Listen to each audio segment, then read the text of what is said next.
Baik, kembali dalam buletin awal ini dari World Trade Center Kuala Lumpur. Keadaan dan juga situasi di Malaysia ketika ini bila kita berdepan dengan keadaan pandemik COVID-19 pastinya menimbulkan banyak kesan dan juga perkara-perkara lain yang menimbulkan kebimbangan dalam masyarakat Malaysia. Dan selepas pengumuman yang dibuat berkaitan dengan darurat yang dikenakan terhadap Malaysia khususnya, kita nak melihat kepada persoalan-persoalan yang wujud, terutamanya bagaimana semak dan imbang boleh diterjemahkan menerusi jawatan bebas yang diwujudkan.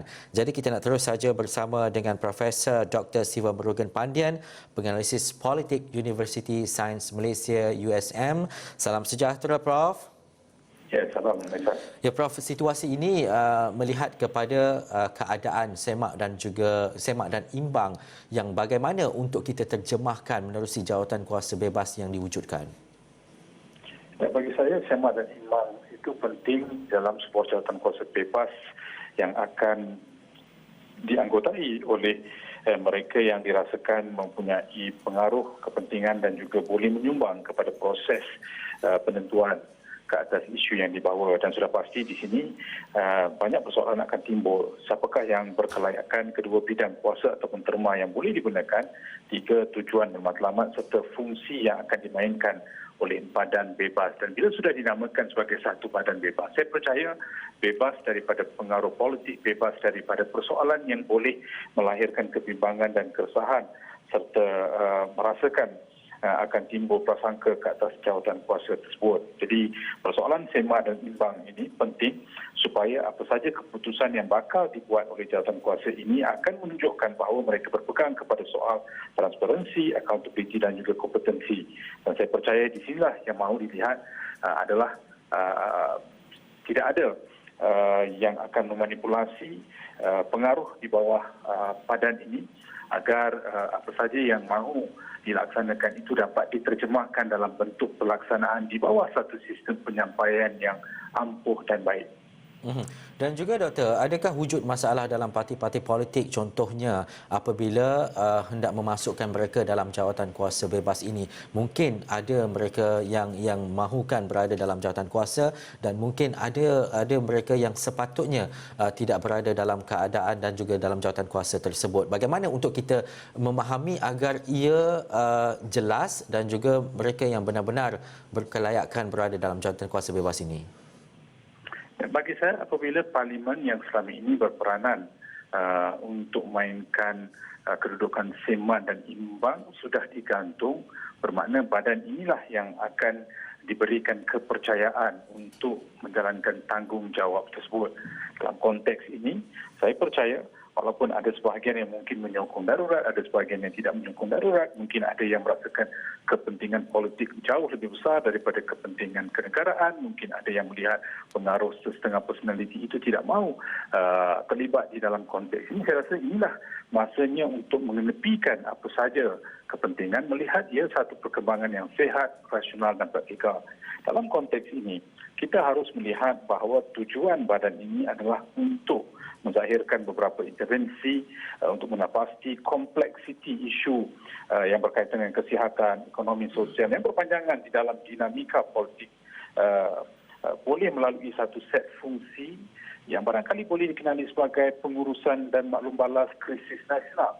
Bermakna dalam konteks ini, individu yang boleh memainkan peranan sudah pastilah mereka yang ada kepentingan politik baik dalam kerajaan ataupun pembangkang, mungkin juga ilmuwan tersohor, mungkin pakar-pakar yang boleh menyumbang dari sudut teknikal dan juga bidang mereka, serta kita harus melihat mungkin golongan teknokrat, mungkin individu yang berkepentingan, badan-badan yang berpengaruh. Saya rasakan kesemua ini harus diberikan keutamaan untuk menganggotai jawatan kuasa bebas ini supaya hasilnya nanti akan membolehkan negara bergerak ke hadapan dan juga barangkali sebagai satu badan yang bertindak untuk menasihati yang di-Pertuan Agong, mungkin juga dengan cadangan-cadangan itu akan membolehkan darurat ditamatkan lebih awal.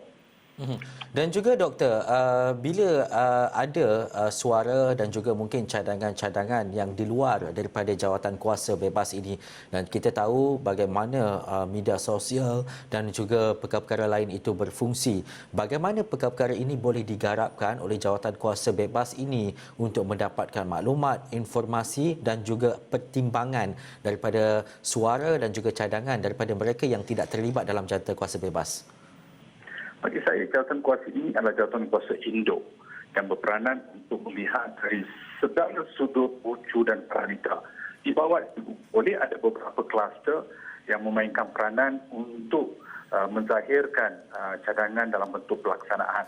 Bermaksud di sini, di samping memberikan keutamaan kepada agensi-agensi berwajib dalam sistem penyampaian kerajaan, barangkali akan ada beberapa pihak yang lain di luar jawatan kuasa induk memainkan peranan untuk memerhati dan juga menarik cadangan daripada pihak di luar daripada jawatan kuasa ini.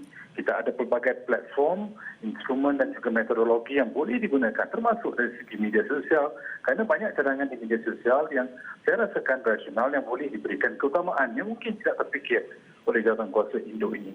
Bermakna di bawah jawatan kuasa induk, beberapa kluster boleh ditubuhkan supaya kluster itu bertindak. Juga memberikan semak dan imbang kepada jawatan kuasa induk ini.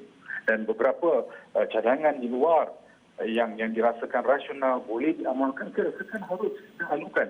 Kalau selama ini kita lihat adanya proses libat urus ataupun town hall, mungkin juga beberapa cadangan jawatan kuasa kecil di peringkat negeri, daerah, di peringkat universiti, kesemua itu boleh menzahirkan beberapa cadangan di peringkat bawahan yang kemudiannya dibawa kepada jawatan kuasa induk untuk dilihat syur dan pertimbangan mereka.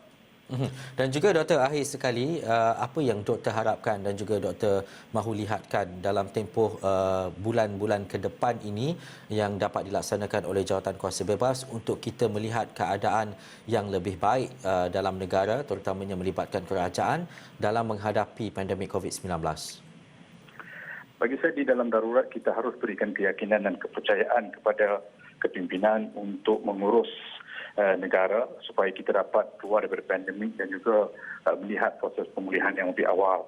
Sudah pastilah di sini kita lihat wujudnya hubungan resiprokal dalam konteks kesihatan dengan institusi sosial lain seperti ekonomi, politik, keluarga, agama dan pendidikan, dan bagaimana kesemua itu harus menjadi satu keterangkuman dalam kita melakukan perubahan dan juga membawa negara ke dalam kedudukan yang jauh lebih baik. Saya percaya harapan yang besar bagi seluruh rakyat di dalam negara ini adalah kita dapat meredakan suhu politik dan memberikan keutamaan kepada isu yang berkaitan dengan ekonomi dan nyawa supaya masing-masing dapat kembali semula kepada kehidupan sedia kala lebih awal daripada yang dijangka.